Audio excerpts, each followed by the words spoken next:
Hi, everyone. Welcome. My name is Gabby Mills. I am a volunteer with the Grand Rapids LGBTQ plus Healthcare Consortium. Jay Knight, board member of the GR LGBTQ Healthcare Consortium, will be helping me in the chat. I wanted to go over a few things before we get started. Just as a reminder, this session will be recorded and later uploaded to our website. If you have any concerns about protecting your identity, please keep your camera off and microphone muted. You can put any questions you have in the chat. If you do not have any safety concerns, please feel free to raise your hand to ask a question. Any questions put into the chat will be read to the presenter at the time of the presentation by either myself or Jay. If you feel compelled to give, we welcome donations to our Give Butter campaign. The donations will be given towards the various trainings we offer, MedPath mentors, and future events. Please feel no obligation, but if you would like to donate, visit our website and there will be a donate button in the middle of the homepage. Jay can put the website in the group chat. I will be dropping that link in the chat too. If you are receiving CEU credits for this webinar, this information will be dropped in the chat as well. Both of these links will be dropped in the chat throughout the webinar. So if there's people still straggling in, they'll still be able to get that information. So without further ado, let's give a warm welcome to Dr. Lauren Snyder. Dr. Snyder is a family medicine physician at Corewell Health's Family Medicine Residency Program. She is here today to share with us about the disparities in cancer screening and outcomes in the LGBTQ plus community. Take it away, Dr. Snyder. Thanks, Gabby. I just wanted to thank everyone so much for joining me tonight to learn more about the disparities in cancer detection and the importance of addressing that in today's discussion. And like Gabby said, my name is Dr. Snyder. I use she, her pronouns, and I identify as a cis white woman.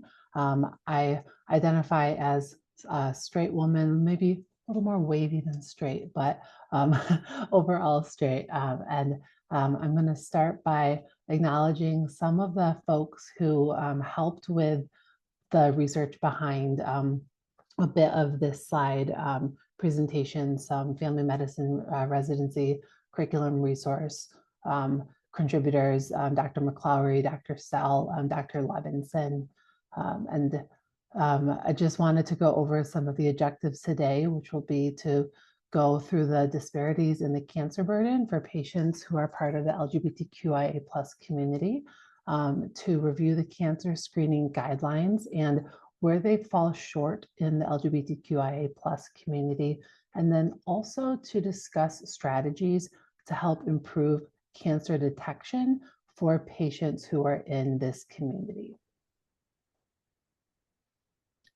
So we will start by going through the disparities of cancer burden for patients in the community. And when I'm talking about the LGBTQIA+ community, I don't think it's news to many of the folks in this talk that sex, gender, how people express themselves romantically, or through their sexual attraction really falls on a continuum, and where people identify does not necessarily stay the same throughout their life, throughout the day.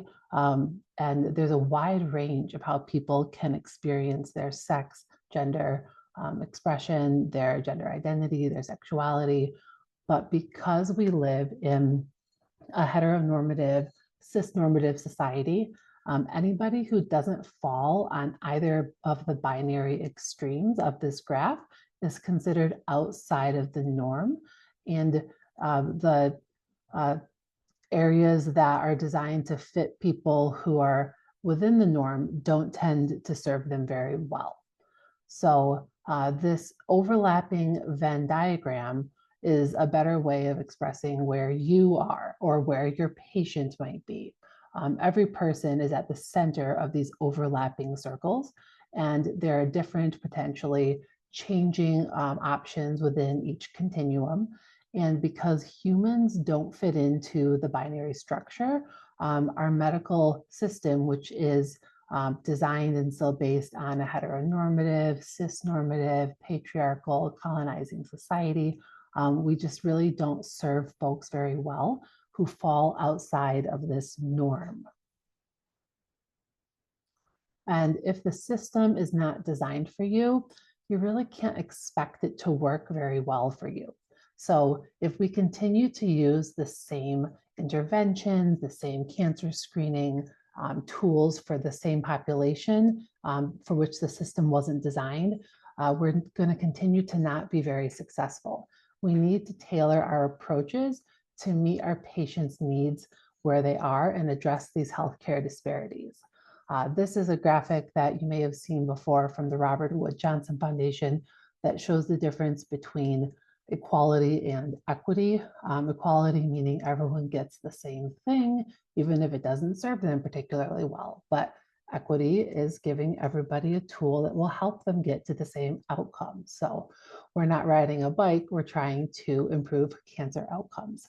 But the analogy works the same. And because medicine particularly has treated and continues to treat vulnerable populations, particularly those from the LGBTQ plus community in insensitive, inappropriate, and abusive manners, we have to acknowledge that most of the data that we have is collected in this way, and it does not appropriately reflect certain groups. So I always want to keep this in mind that when we're going through data and when we're going through information, best practices, national guidelines, these are the best we have, but this is not the best practices that we want to strive for. Furthermore, you always want to keep in mind the intersectionality that people occupy. We're not just able to categorize folks into one group or the other. As people have many different identities and due to systemic oppression, these identities will intersect to create even more complex healthcare disparities. So guidelines are just that, they are guidelines, but one size does not fit all, particularly in healthcare. So I'll start out by discussing some of the disparities. And the disparities that we're talking about today are cancer. So why cancer? Cancer is common. We have hundreds of thousands of new cancer cases that are being diagnosed each year. This is literally the newest data because it's estimated data. The American Cancer Society is using their models to predict that there will be hundreds of thousands of these most common cancer cases diagnosed this year. And these are the most 6 common types of cancer, and that there will also be hundreds of thousands of deaths from cancer this year if we're following the national trends. So cancer disproportionately affects folks from the LGBTQ plus community, both in a higher incidence of cancer and also at a later stage of diagnosis, which often makes treatment and cure more difficult. So we know that among gay and bisexual cis men, there is a higher risk of anal cancer, especially among people who are also living with HIV or AIDS. We also know that there's an increased risk of breast cancer, cervical cancer, and ovarian cancer among lesbian and bisexual women. And trans, non-binary, and gender non-conforming folks are less likely to be offered accurate cancer screening tests for breast, cervical, and prostate cancer screening. And in a 2021 survey of LGBTQ plus patients with cancer, 40% of them reported that prior to their diagnosis of cancer, they didn't even know about the recommended screening test for their cancer. And 35% reported that their healthcare provider had never discussed cancer screening with them in any of their healthcare visits. So screening is particularly important in cancers such as colorectal cancer, where early detection is both possible and results in significantly improved 5-year survival rates.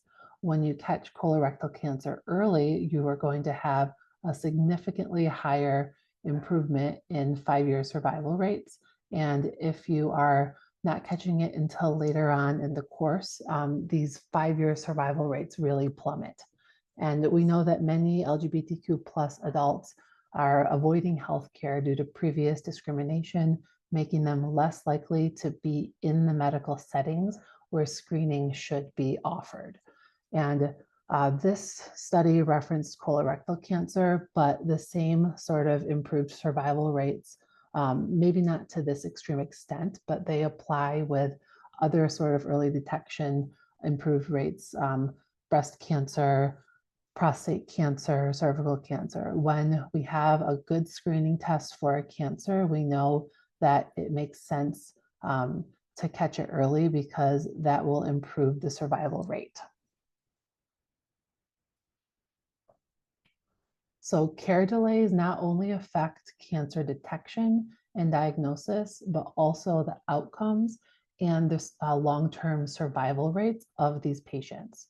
So this study showed that there's a significantly increased risk of relapse of patients when we compare cis-het folks to folks who are from sexual and gender minority groups when we're comparing the outcomes of breast cancer among people who were assigned female at birth. So the orange graph at the top shows approximately a 13% risk of relapse of breast cancer over 288 months, which is 24 years.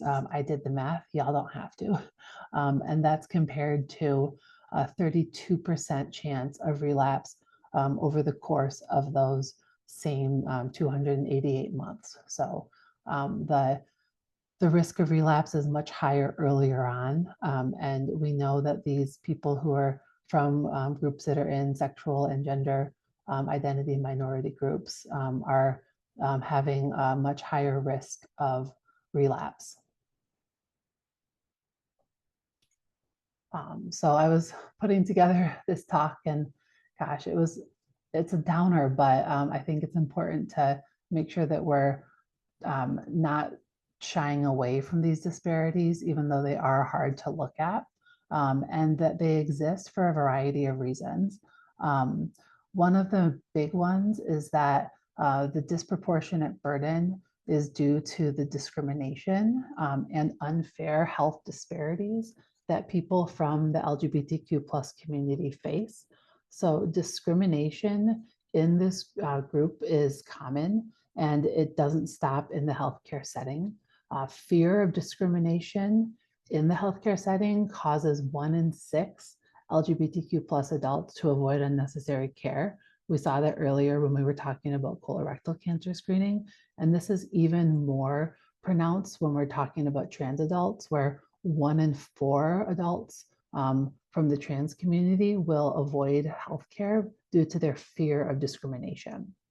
So individuals who are from multiple stigmatized groups with intersectional identities are impacted in compounding ways because they experience multiple areas of discrimination. So if they're experiencing racism, classism, or ableism, in addition to homophobia, transphobia, heterosexism, they are going to have these unique intersectional stigmas and discrimination and result in even larger healthcare disparities. So there's also a financial disparity when it comes to cancer, and this is borne unequally in the LGBTQ plus community. So when we look at the percentage of people who report having problems paying their medical bills within the past year, cancer survivors have a much higher likelihood of struggling to pay their bills if they are from the community compared to cis straight cancer survivors. And also, there's a higher chance of struggling to or of reporting delaying medical care specifically due to cost. So previously we talked about delaying care due to fear of discrimination, there's also a higher chance of delaying care due to cost from folks from the LGBTQ plus community compared to straight folks. This also includes people rationing their medications, either skipping them, taking less, or going without the medications. And then this cost disparity will extend to the difference in being able to access healthy food. So there's a lot more food insecurity in the community as well. Healthy food is important to all aspects of medical care, but really when you're in the cancer survivorship and treatment, it's paramount. So while patients are navigating this system that was not designed for them and was not designed with them in mind, they're encountering these environments that are also not designed for optimal healing.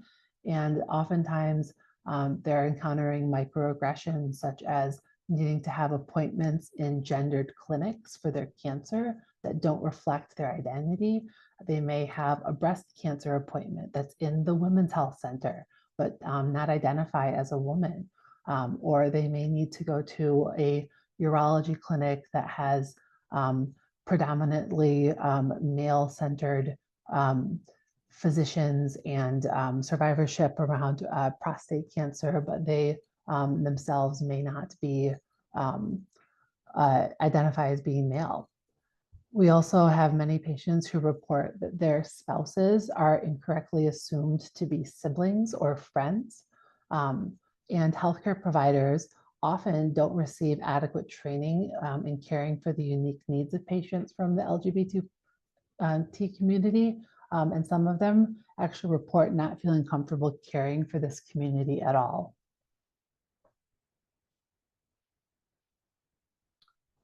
And one of the largest reasons for disparities is a lack of data. We don't know nearly enough about cancer in the LGBTQ plus community, and we need to. So population level data is not available for cancer incidence and mortality because sexual orientation and gender identity data are not consistently collected in medical records. So the information that we have is from surveys, it is from smaller data sets that are then extrapolated, but the information that we need is not collected like other information, including geography or ethnic or racial populations. In fact, none of the large national cancer registries and none of the large surveys include sexual orientation or gender identity information, meaning that LGBTQ plus cancer patients and survivors are really invisible among the vast wealth of information that these surveys provide to other groups. So other groups who are part of ethnic, geographic, or racial populations have been able to use this data and develop their own prevention techniques and their own treatment programs that are aimed to getting out within their communities and trying to find what's going to work for them, but LGBTQ plus people are not.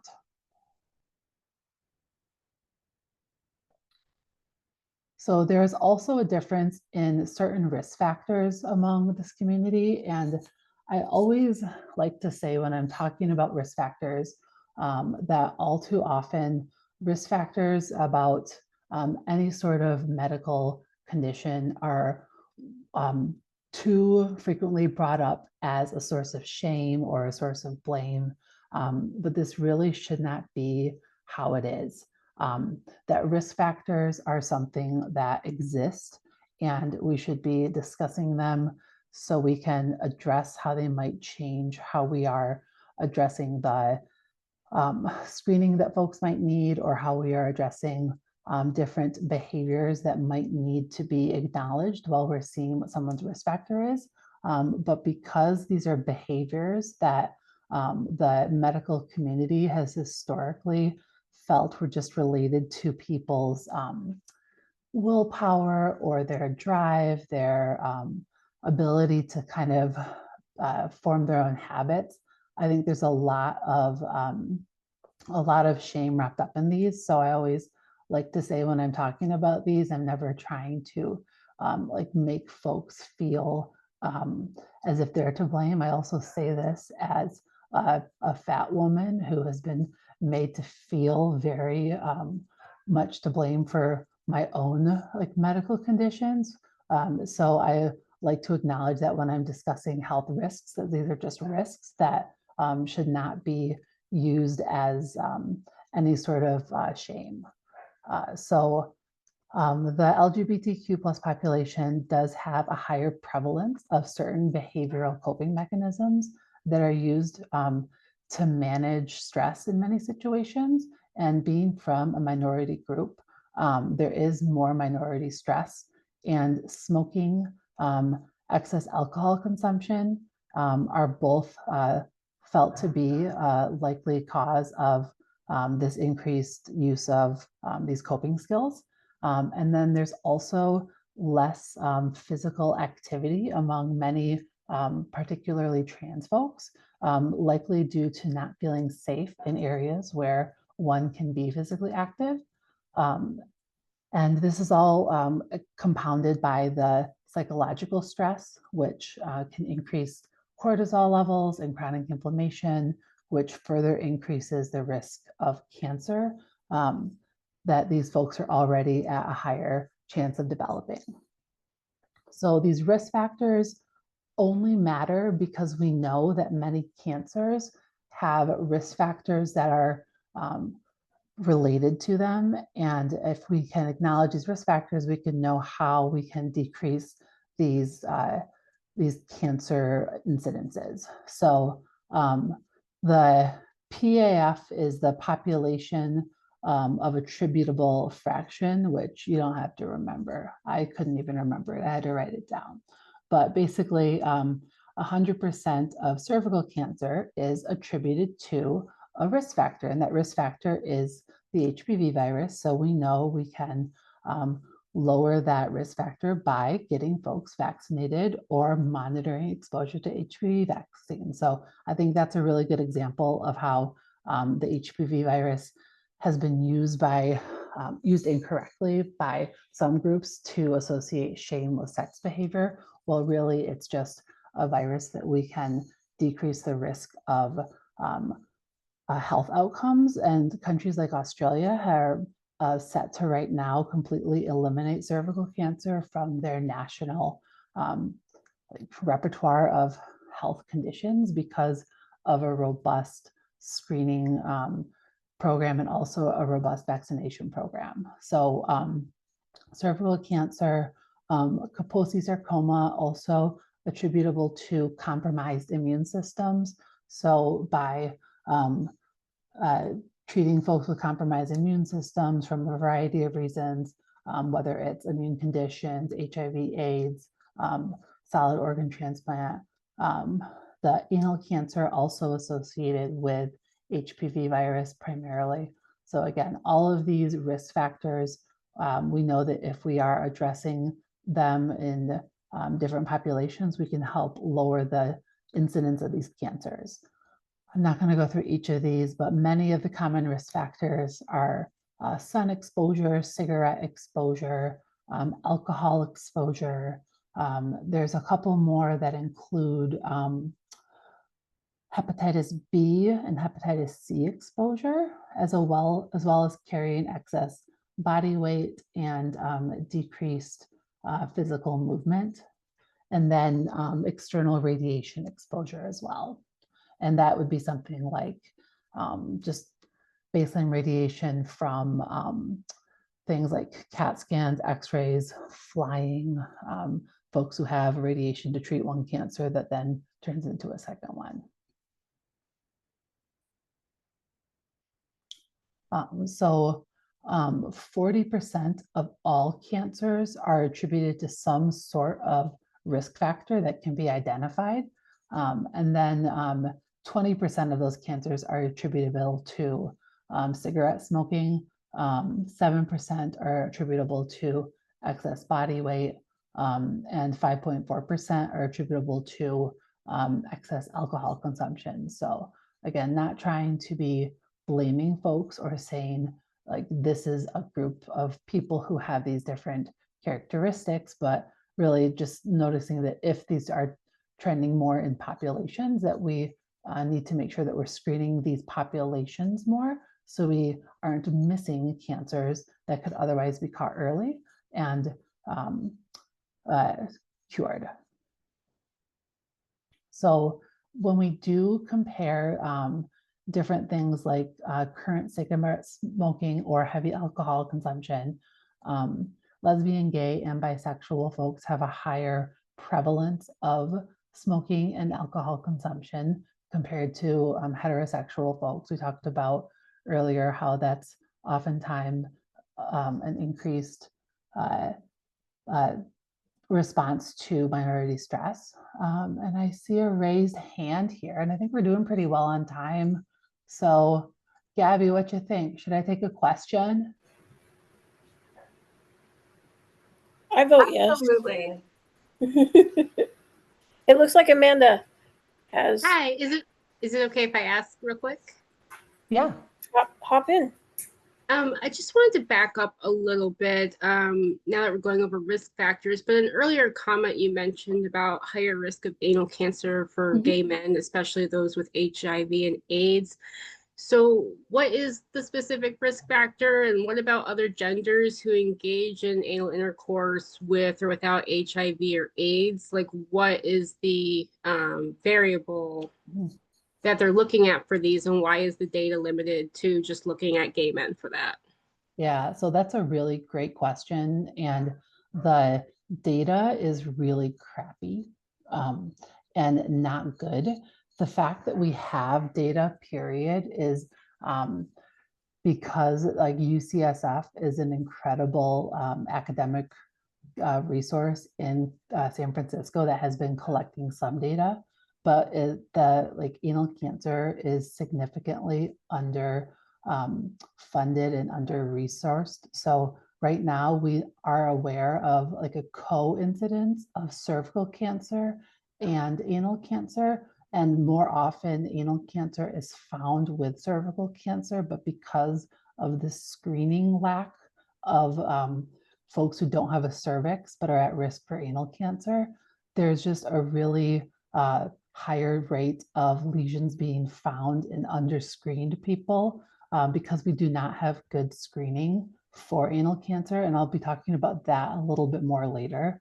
But that's a really good question that we frankly just have crap data on.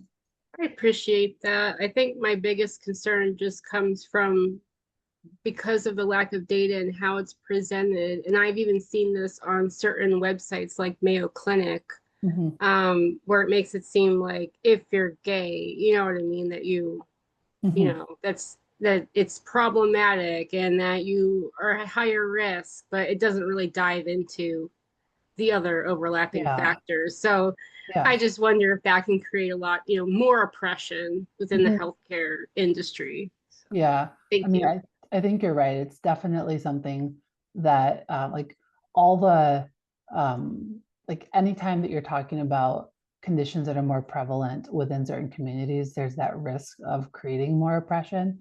I think you could say like folks who have like receptive anal intercourse that don't have a cervix, you could get really granular. And also I know a lot of people are trying to like own their identities and conditions that are more common within their community to try and like caucus within that community to increase the need for research. So it's that really tight line to walk. But you're right, the lack of data, the increased stigma, it is so hard to elegantly talk about it without stigmatizing people. And it's something that I struggle with too. So thank you so much for bringing that question up.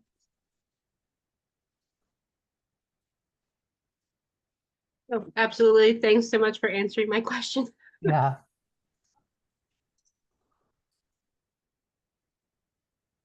So I wanted to just quickly go through a few of these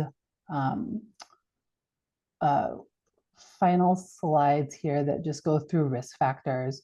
And this talks about, again, cigarette smoking and alcohol consumption among trans men, women, and non-binary folks compared to cis men and women. And you can see that trans men and cis men have approximately the same rate or prevalence of cigarette smoking. The like confidence interval is much less tight in the trans men group, so it's harder to know clearly. And in a lot of these, the confidence intervals overlap, which means it's harder to actually be gleaning like concrete evidence from the data. But what we want to do is just look at potential risk factors and make sure that we're not overlooking them. And also in the cancer risk factors, we know that overall lesbian and bisexual women tend to carry more weight than heterosexual women. And this one, again, I'm 320 pounds, so I probably carry more weight than most people on this call. But talking about it as a potential risk factor population-wise is how I like to address it, not talking about any blame or shame, but just saying that there are many reasons why this can be an increased risk for cancer that should be addressed, and not a reason why folks should be had any bias held against them. So cervical cancer risk factor is one that did have a very like gendered breakdown. Sorry, not cervical cancer, cancer risk by gender identity, and the lack of physical leisure time was thought to be related to folks from the trans community and non-binary community being less likely to feel safe in traditional spaces where exercise is occurring. And also pointing out that the confidence intervals, again, are really broad. This is likely because the number of people that they had in these studies had like many more cis folks than trans and non-binary folks. And so the smaller the population sample size is, the harder it is to get good confidence intervals, meaning that the data is just harder to work with. Again, breaking down to the point that we need better data. So we did see some really positive results in the prevalence of HPV vaccine and hepatitis B vaccine in the heterosexual group compared to lesbian and gay. So there was much higher uptake with good confidence intervals for the lesbian, gay, and bisexual community for these cancer preventing vaccines. The HPV is a much higher cancer preventing vaccine than hepatitis B vaccine is, but both of them do prevent cancer. So it was great to see a healthcare disparity that was positive. And also the leisure time that we were talking about with the trans community did not have the same disparity in sexual orientation. So these were approximately equal, again, with a not a robust confidence interval, but there wasn't the same disparity here.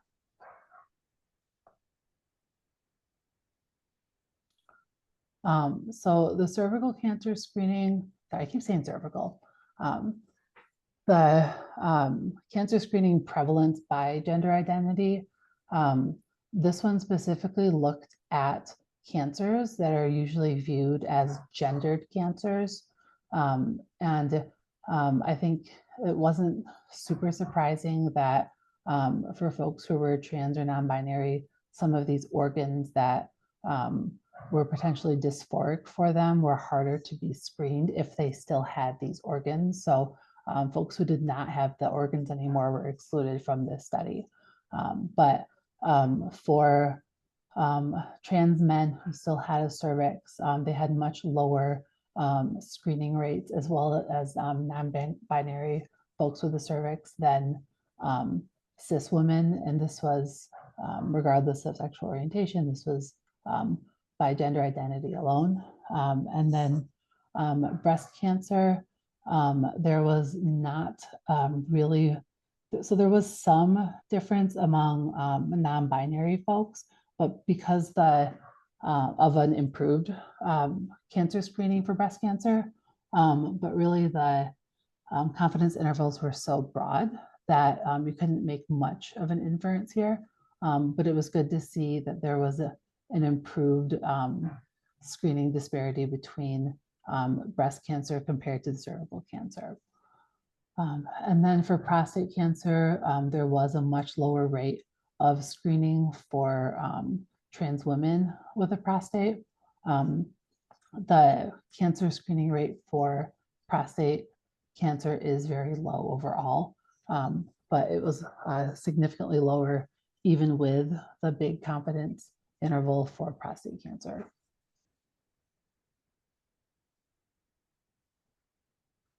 All right, that's all my boring data.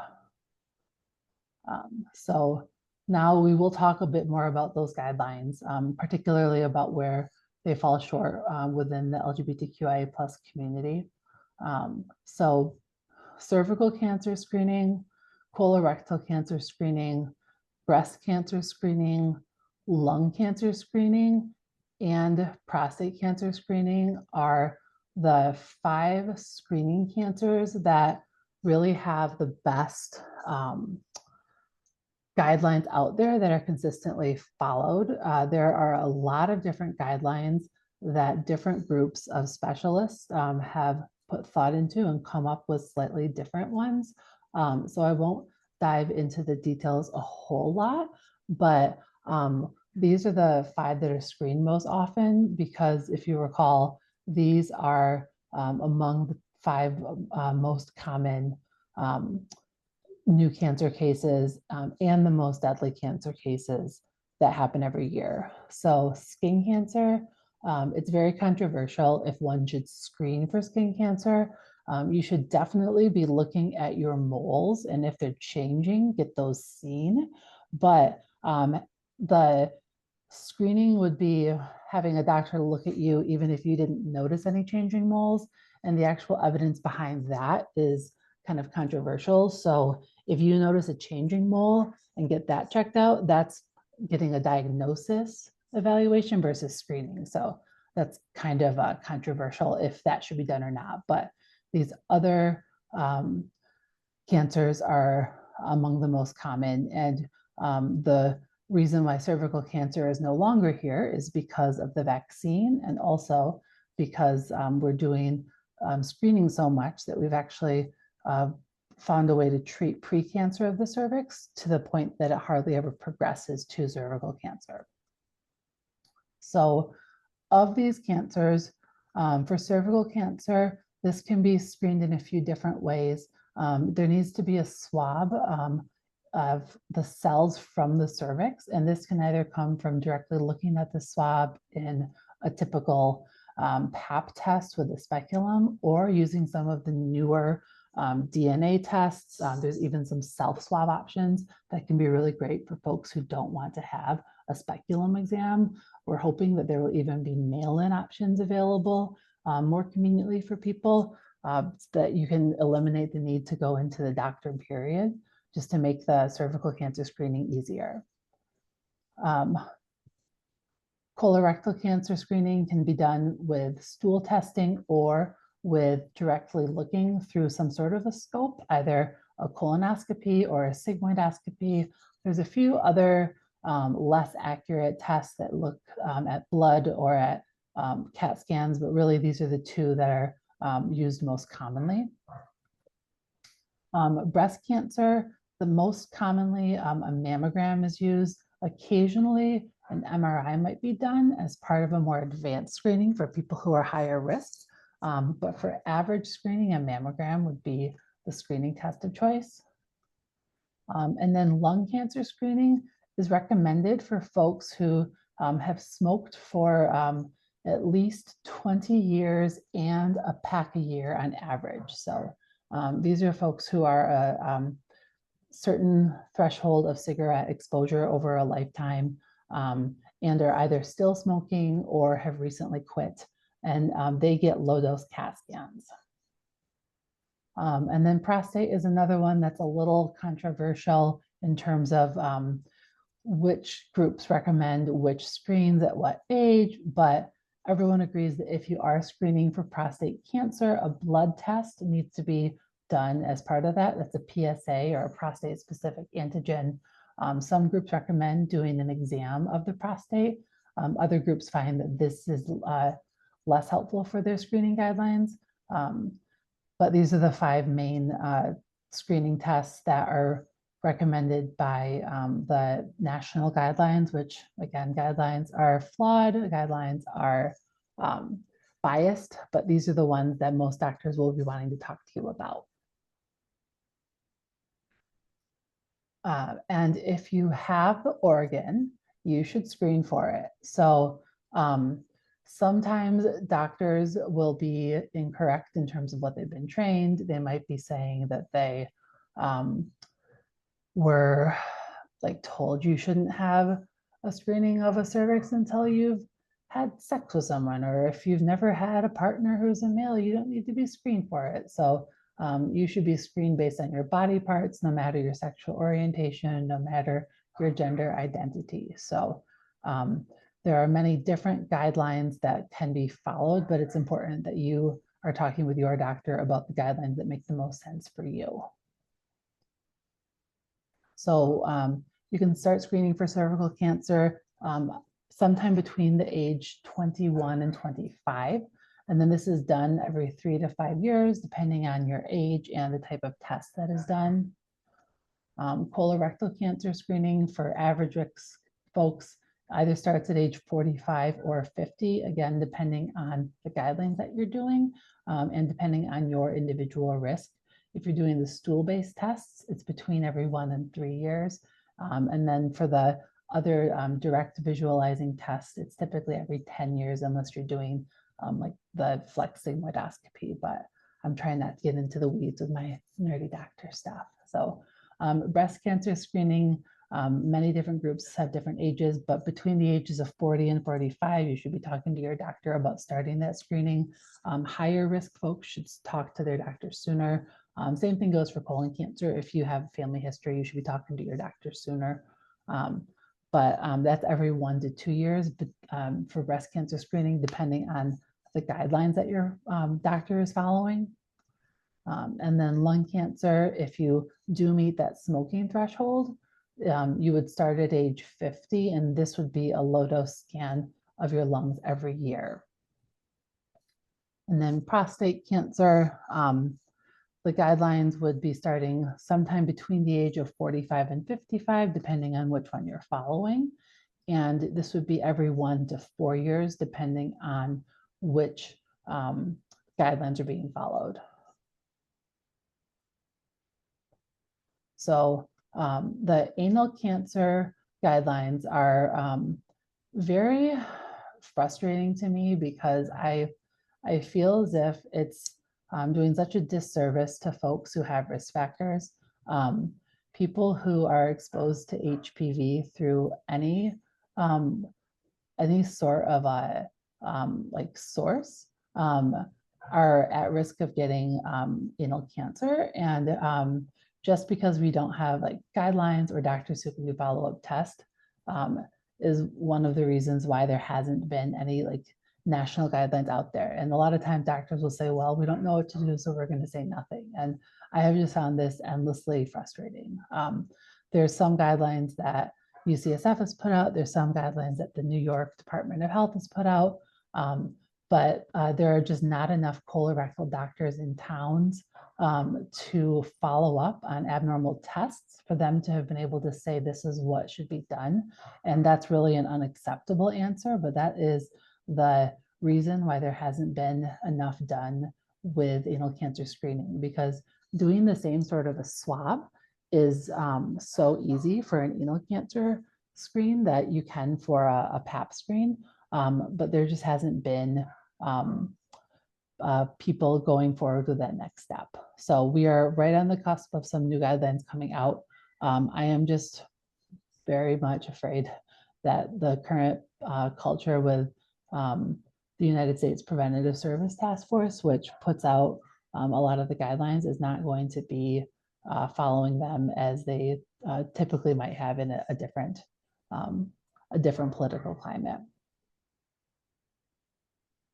But for the guidelines that are out there, it's starting either at age 35 or 45, depending on your risk factors for folks who do not have HIV, or if they have HIV but very low viral load.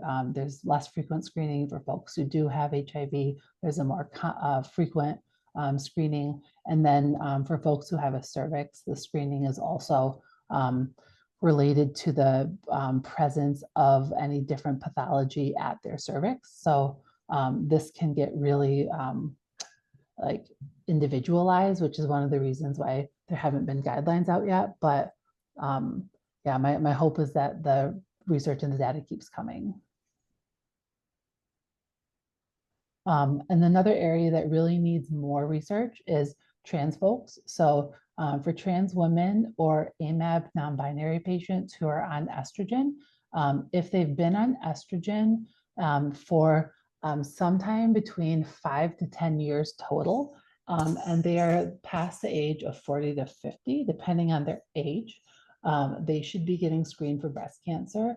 The really crappy truth is that we can't give them the same kind of information about how often they should be screened with what confidence that we can cis folks. So right now we are using guidelines that UCSF or the Susan G. Komen Foundation has come out with, and there's risk for underscreening, but there's also risk for overscreening. So I tell my patients who are on estrogen like what the guidelines are, but also that I am aware of their limitations. So I have a really low threshold for if they find anything suspicious, anything concerning. I don't want them to be reassured by a negative screen.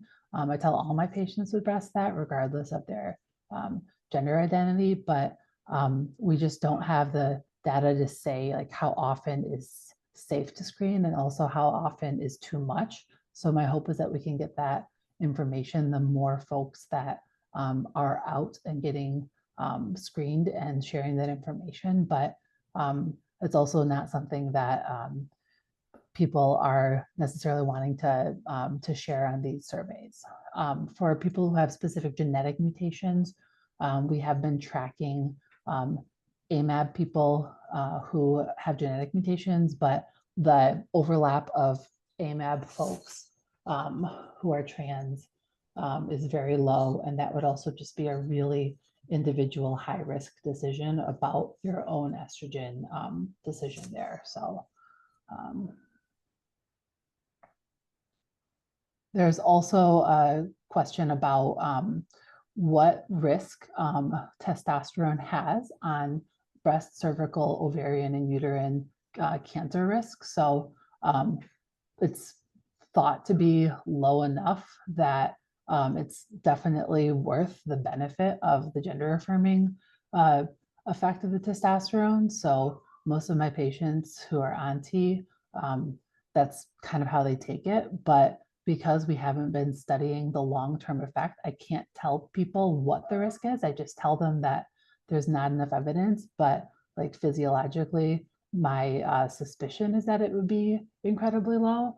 Many of my patients are eventually having these organs removed as part of their gender affirming plans, but it's just really hard to not be able to give them information because people haven't studied this information.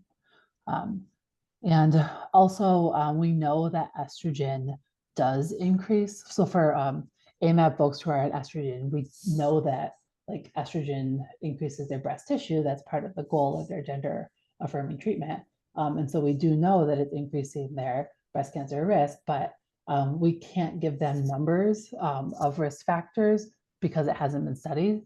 It's not a contraindication. I mean, they need the gender affirming result of the estrogen, but we just don't have good studies to say what your risk is based on certain risk factors. So it's something that we just don't have the data on, and it's really frustrating. So before, let's see, we wrap things up, I just wanted to talk a little bit about some strategies to improve cancer detection in the LGBTQIA plus community. And the best way to overcome barriers really is to improve the research.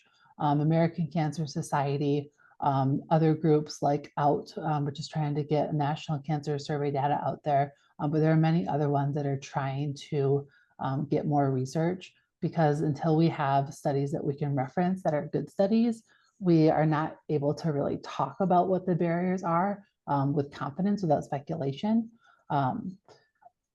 And also trying to help folks who are already in the process of educating themselves, educating their healthcare providers, just really make sure that they have good access to educational sources that are reliable. And the American Cancer Society does have some really good ones. And so does the Grand Rapids LGBTQ plus Healthcare Consortium. They are also a really good group for advocacy, because advocating for more research is important, and making sure that you're trying to help like demand this for your patients and for yourself. And then, I mean, I'm biased, I'm a primary care doctor, so I think that people should find a trusted primary care doctor. And, you know, a trusted primary care doctor isn't someone who's an expert in all of this, because really no one's an expert in all of this. It's someone who you can trust to talk with you about where the limitations are, let you know when they don't know the answer to things. And then also, make sure that you're like working together about what makes the most sense for you. There's a great primary care directory that they have at the LGBTQ Healthcare Consortium website that you can go to try to find a primary care doctor in your area if you're in West Michigan.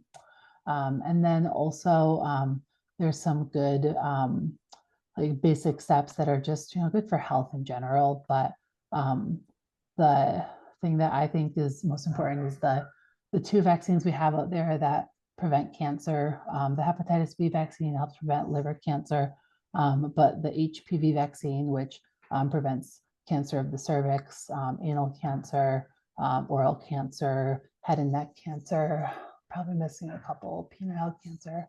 Yeah.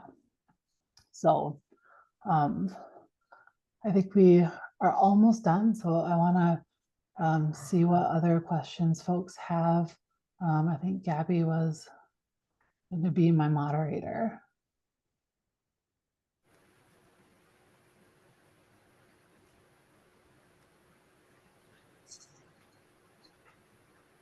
All right. So I think we have, I don't know if we have any questions in the chat. Jay, did you see any? I've got one. Okay.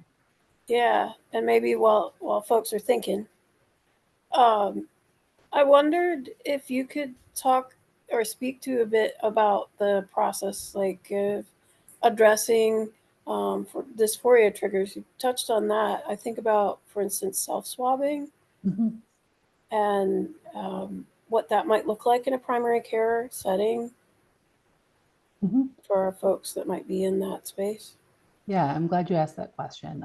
So one thing I always do is tell people cancer screening is important, but it's never urgent. So if someone comes to my office and I see things that they're due for, I never want them to feel pressured to do that yet.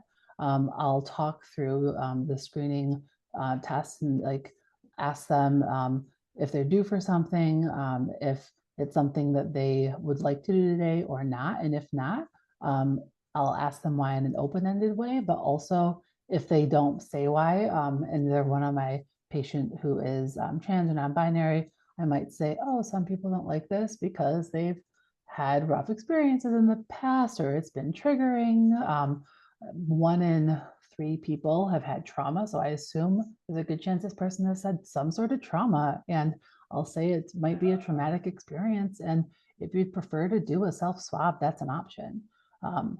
And so that's something that I've offered to my patients. I also have a lot of my patients get referred to have exams done under sedation. I'll talk through different ways that we can make the screening test work for them, and also talk through what their individual exposure to HPV might be, because there are some folks who may have a particularly low exposure risk. And we can talk through like what the pros and cons of them having a triggering dysphoric experience is, and also how often the guidelines might work for them. Because again, these guidelines were designed with one population in mind, and it was like cis het women. And it's not something that is going to apply for everyone. So we just talked through the options. I wonder also if you don't mind maybe some keywords to use as a patient to ask for that, to help. I think about, for instance, walking in with a plan as someone who knows how to navigate the healthcare system. Yeah. As a nurse, I get it, but there's many folks that aren't nurses that come seek care and might want that self-swab, but don't know how to ask or even that it's an option. Yeah. So I think one thing you could do is say, I've heard about a new test that lets you do a self-swab for the HPV or for the PAP, whatever word you feel comfortable using. I have some patients who have different terms they prefer to use. Some of my transmasculine patients particularly don't like to use many terms for the internal organ exams. And so they will just say that they've heard that, like, sometimes we'll go through their chart together and they'll point and say, hey, can we do this exam next year? Can we do that exam later? Or I don't want to have this exam done because I'm planning to have surgery to remove that organ. So I really try to be open-ended with the questions I ask my patient, but I think to go in and tell your doctor that you've heard that there's a new exam with a self-swab and ask if they have that option yet, because they might not have that option yet. It is a newer option that our office got within the last year. Some offices may have not gotten it yet, so they might not be aware of it, or they might be aware of it and not have it yet. But if they don't have it, they should be able to help set you up with somewhere to go get it done or come up with a plan. Excellent. Thank you for that. And I haven't seen any other questions. I guess, Gabby, I'm going to kick the ball to you to close us out. We're almost top of the hour.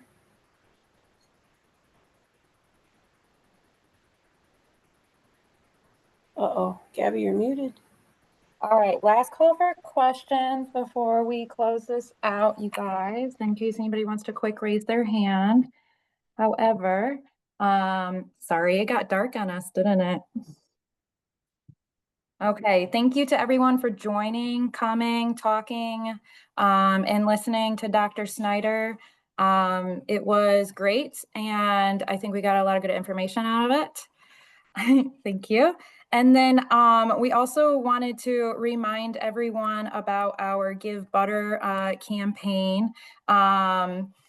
So if we share the links in the chat again, there's no obligation to contribute, but if you choose to, we are grateful for your support. We want to thank Dr. Snyder again for her time and for sharing this valuable information with all of this. And we appreciate the impact your work has on the LGBTQ plus community. And everyone will be receiving a follow-up email shortly after the webinar with all the links and information mentioned today, including details about the Give Butter campaign. If you're receiving the CEU credits, that information will be included as well. Just a quick reminder, the session was recorded and will be uploaded to our website in the next few days. We also want to highlight 2 programs that we are currently underway with in 2025. Our Queers series, which is a safe and supportive space for healthcare professionals to share their experiences and learn from one another. And our Journey to Belonging, a program dedicated to building an inclusive and affirming community for individuals and families on their LGBTQIA+ journey. Our mission is to create a space of belonging, understanding, and acceptance for everyone. Details about both programs will be included in the follow-up email. You can also find the information about Journey to Belonging on our website under the Programs and Projects tab. Thank you again for joining us today. We appreciate your time and participation, and we hope to see you at our future events. Have a wonderful rest of your evenings. Thanks, everyone.